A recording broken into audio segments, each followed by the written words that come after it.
এক একটা আবার দরুদ পাঠ করার কারণে এক একটা করে গুনাহ কেটে এক একটা করে সওয়াব আমলনামায় লিখে দেওয়া হয়। আল্লাহর নবীর শানে দরুদ পড়লে সব হয় না নেকি হয়?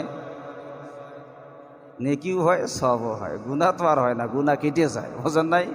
বন্ধুগণ আমার, আজকে জুমার দিন, আজকে জুমার দিন যদি কোনো আল্লাহর বান্দা বান্দি জুম্মার নামাজের আগে খুতবার আগে 40 বার দরুদ পাঠ করে, হাদিস শরীফের মধ্যে আছে 40 বার দরুদ পড়ার কারণে বান্দার 40 বছরের গুনাহ মাফ হয়ে যায়। কয় বছরে? 40 বছরের। আবার এই জুমার দিন আসরের নামাজের পর নামাজের জায়গায় বসে কোন আল্লাহর বান্দা বান্দি যদি 80 বার দরুদ পাঠ করে, আল্লাহুম্মা সাল্লি আলা মুহাম্মাদিন নাবিয়্যিল উম্মি ওয়া আলা আলিহি ওয়া সাল্লিম তাসলিমা, 80 বার দরুদ পাঠ করার কারণে আমার আল্লাহ 80 বছরের সগীরা গুনাহ মাফ করে দেয়। তাহলে দরুদ পড়লে লাভ না লস? যত বেশি পড়বেন তত বেশি লাভ আছে না নাই? আল্লাহ বললেন, ইন্নাল্লাহা ওয়া মালাইকাতাহু ইউসাল্লুনা আলান নবী ইয়া আইয়ুহাল্লাযীনা আমানু সাল্লু আলাইহি ওয়াসাল্লিমু তাসলিমা। আল্লাহ ডেকে বলে, নিশ্চয় আমি আল্লাহ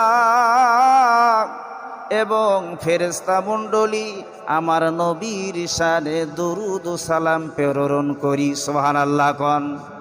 আল্লাহ নিজে দরুদ পড়ে, ফেরেশতারাও পড়ে, আবার ওই আল্লাহ হুকুম করতেছেন, ইয়া আইয়ুহাল্লাযীনা আমানু, হে ঈমানদারেরা যারা ঈমান এনেছ, তোমরাও আমার নবীর শানে দরুদ সালাম প্রেরণ করো। সুবহানাল্লাহ কোন।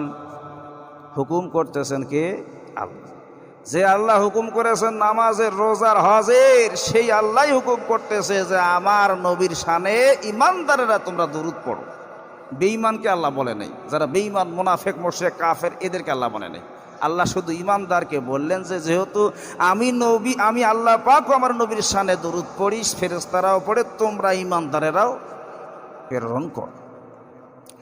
বাইরামার আল্লাহর নবী বলছেন, মান সাল্লা আলাইয়া ওয়াহিদাতান সাল্লাল্লাহু আলাইহি আশারা। আল্লাহ নবী বলেন, যে ব্যক্তি আমি নবীর শানে